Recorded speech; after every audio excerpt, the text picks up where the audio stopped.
when I was growing up, I remember I had a next door neighbor girl that I was friends with, and she liked to play with dolls and buggies and stuff like that. And I thought it was cool, and I wanted to, but at the same time, I knew I wasn't supposed to want to.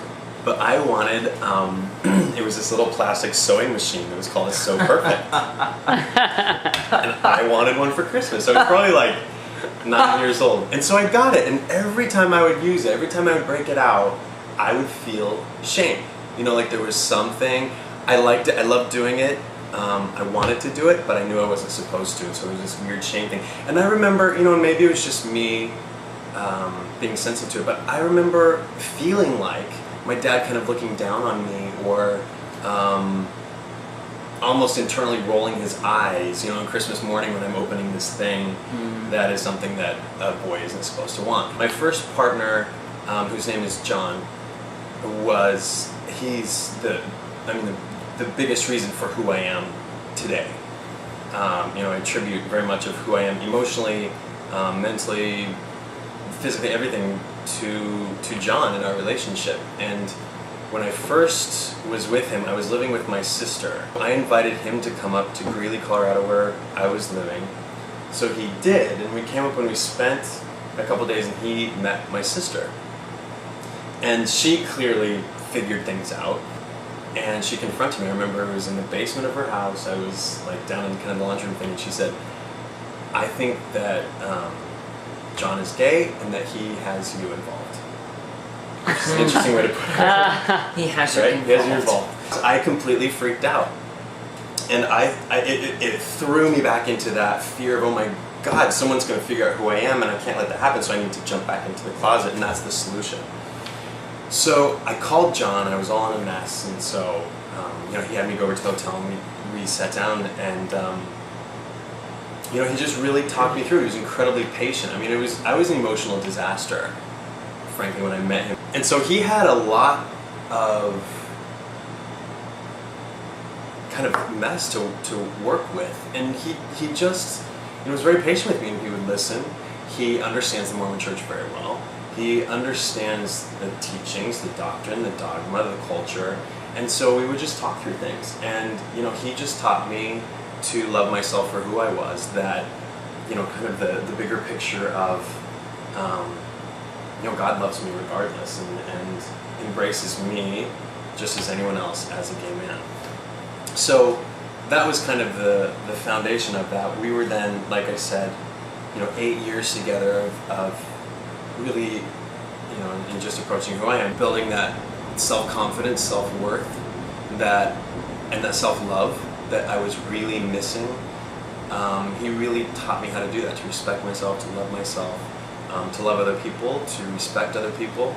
And we spent 2 years in Japan, so I got introduced to Buddhism very slightly.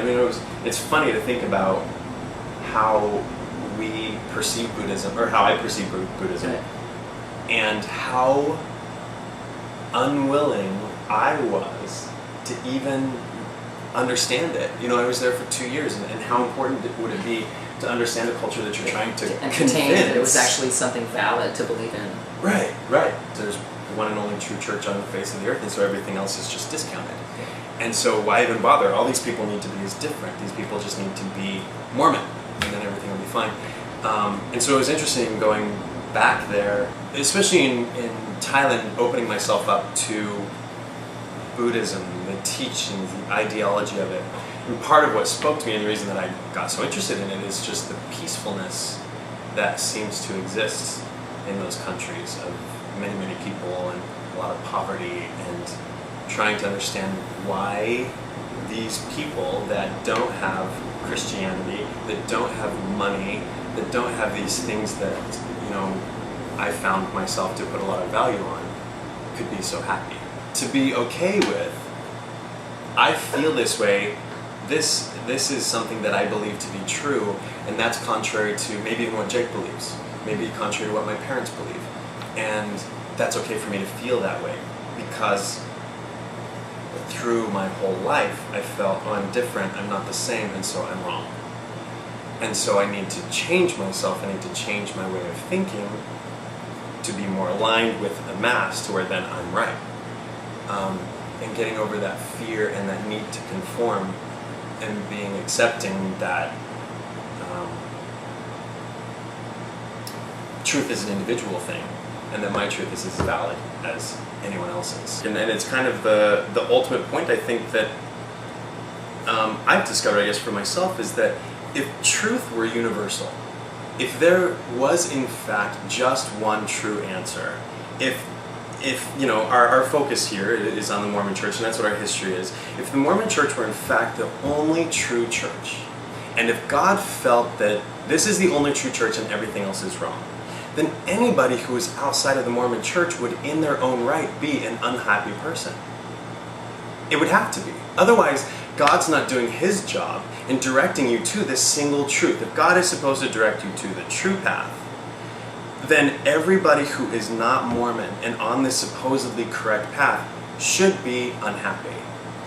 And we see that disproven day after day. In all the instances, we're talking about, and we don't know if it's still the same statistic, but there's a large percentage of people in Utah that are on antidepressants. Well, that doesn't add up. If it's the one way to happiness, if it is the single answer, then reconcile that. How is it that there's so many unhappy people that are Mormon, who have been raised Mormon, who are doing everything according to the book? It's like they're doing everything right, and they're unhappy, and in having to deal with that are now taking mental, chemical altering substances in order to make their brain try and believe that they're happy. Something's wrong there. And that's what really spoke to, as I was traveling in Southeast Asia, these people are Buddhists. They're not Christian. There's a very small percentage of people that are Christian, and the Christian world tends to be kind of out of it. It's not a miserable society. There's very happy people. Again, coming back to the Mormon Church, if you fit within that, the ideals, the belief system, and you take it on as your own truth, it can be a very wonderful place. It is in its own right good. But where it, and I feel many of the other religions fall short, is they say, as long as you fit within this box that we've created, you're good, but as soon as you don't, you're bad. And that need to define people as within or without, and what that does to the community, what that does to the individual, can be very destructive. There's such a self-identity that comes with being raised in a religion. I certainly did with being Mormon. I mean, it's like with Mormon church, I think is an extreme, just because so much of your life is spent in church, around church, doing church-oriented things. You've got 3-hour church on Sunday. You've got church every day before, doing seminary every day before school, during high school. You've got Boy Scouts. You have young men, young women. You have dances, activities. It's all encompassing. And so your sense of self, your sense of community is all based on this religion. So depending on your situation, whether you choose to leave or whether, like in my case, you get kicked out of it, it's very disorienting to go, well, wait, this is what I always identified myself with, and so now what do I do? My family, frankly, to give credit where credit's due, they were incredibly good to John. My family tends to be the type, and it sounds like there's others maybe, and we were just talking about, I don't know if it's a cultural thing, if it's a religious thing or whatever, but there's a lot of families that tend not to talk about the hard stuff. Mine certainly is one of those.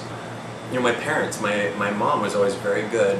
Our Christmas presents that she would give us were to John and I, and she would do those things. And so in their own right, in the way that my parents felt comfortable to kind of accept it in their own way, they did, Now, do I think that my relationship was, or my relationships do, get the same value or credit that my straight siblings do? No.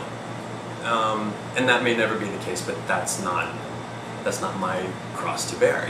There's 8 kids in total in my family, and so I think there's about every extreme throughout that. I mean, from incredibly accepting to incredibly closed-minded, which fortunately the closed-minded side is less than the accepting, or more on the accepting side of things. So, all things considered, I think my family does pretty well.